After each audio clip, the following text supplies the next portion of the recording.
My front door didn't just open that afternoon, it exploded inward. No knock, no warning, just pure arrogance ripping through the air. And there she was, Miranda Stone, president of the Lakeshore Community Association, barging into my cabin with her clipboard raised like some holy weapon. She was shouting about emergency violations, completely oblivious to the fact that she had just walked into the most important meeting of my life. Because sitting across from me that day, listening carefully, reviewing evidence, was none other than the Attorney General of Michigan. That was the moment Miranda's empire began to collapse. Act 1. The conflict begins. Let me back up. My name's Nathan Clark. I'm a veteran. I came home from Afghanistan with memories I can't shut off, and a nervous system wired like a broken alarm. Loud noises, sudden movements, they set me off. My marriage didn't survive it.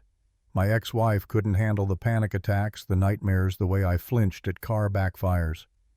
I don't blame her. PTSD doesn't just burn the person who has it, it scorches everyone around them. When the divorce dust settled, all I had left was my grandfather's old cabin on Lake Michigan. Weathered wood, a stone fireplace, a dock stretching into the water. It wasn't much, but to me it was sanctuary. The only place I could breathe. The only place I could try to rebuild my relationship with my 12-year-old daughter Emma. That peace lasted 3 weeks. It was a dreary October morning when she showed up, Miranda Stone. Late 50s, perfectly dressed like she was headed to court at 7 in the morning, clutching a clipboard like it was a sword. She didn't smile. She didn't apologize for knocking so hard it rattled the windows. She just announced herself. Mr. Clark, I'm Miranda Stone, president of the Lakeshore Community Association. We need to discuss violations on your property. Her tone wasn't neighborly, it was predatory, and she wasn't bluffing. She listed emergency code violations, unpermitted structures, environmental hazards. Then she leaned in and dropped the bomb. Does your little girl know her daddy is breaking the law? An unstable veteran raising a child in unsafe conditions. That'll raise custody questions, won't it? My blood froze. She had done her homework, knew my divorce, my PTSD, my custody arrangement. She knew exactly where to hit. And for a moment, I wondered if she was right.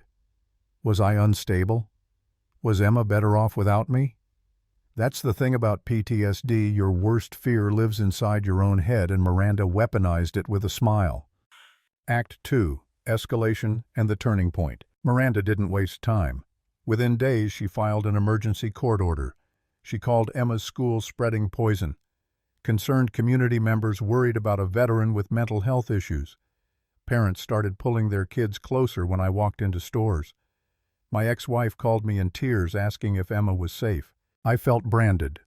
A scarlet letter across my chest. Unstable veteran. Dangerous. That's when Frank Torres showed up. A surveyor, mid-40s, weathered face, hands rough from years in the field. He asked to sit on my porch, and then he confessed. "Brother," he said quietly, "she made me falsify your property reports. I owe back taxes. She promised to fix it if I played along. I lied, Nathan. I said there were violations when there weren't." Then he handed me a folder.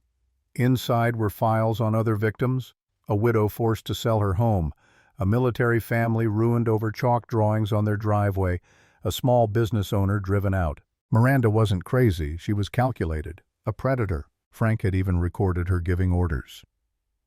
I don't care if it's legal as long as it's convincing in court. I should have felt relieved. I had proof. But instead I felt crushed. Because around that time my ex-wife called again, sobbing. "Nathan, Emma's afraid to visit. She says people at school tell her you're dangerous. Maybe we should switch to supervised visits." That shattered me. My daughter questioning if I was safe to be around her. It was like taking shrapnel to the chest all over again. I honestly thought about giving up. Signing over custody, letting Miranda win just so Emma wouldn't live in fear. But then Emma, my 12-year-old, became the unexpected hero.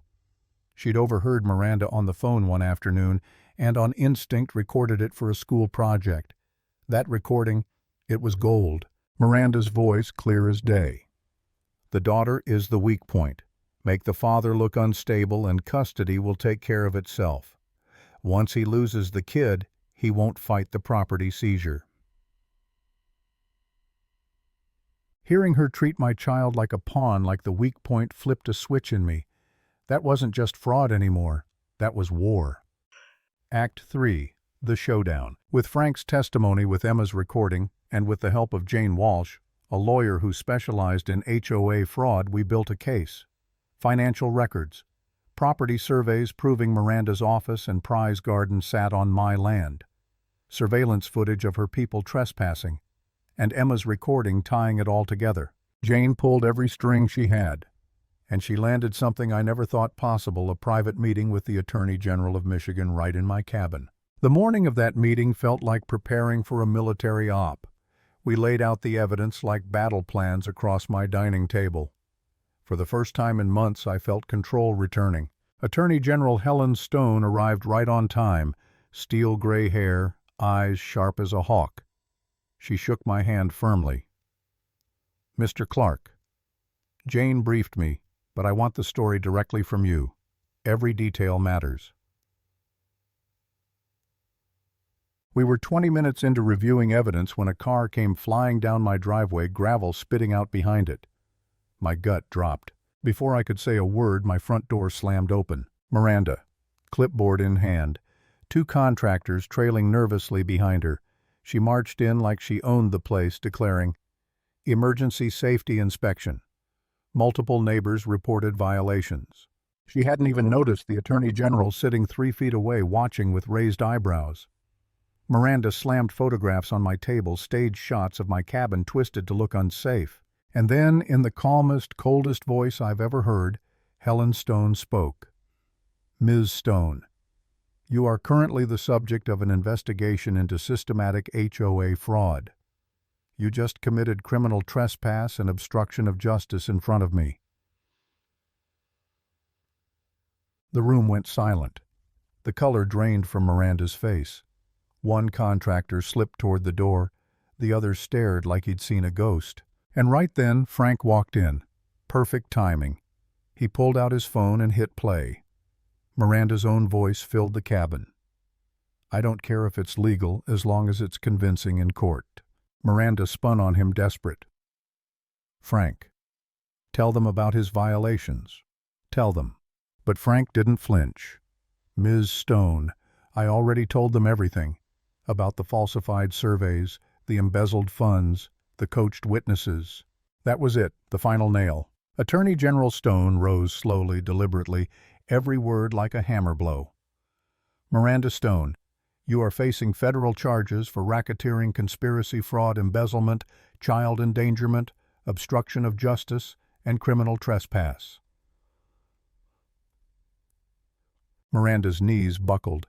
Her clipboard slipped and clattered to the floor. She tried one last desperate move, dialing her ex-husband, shouting into the phone that she was being harassed, demanding they investigate the unstable veteran.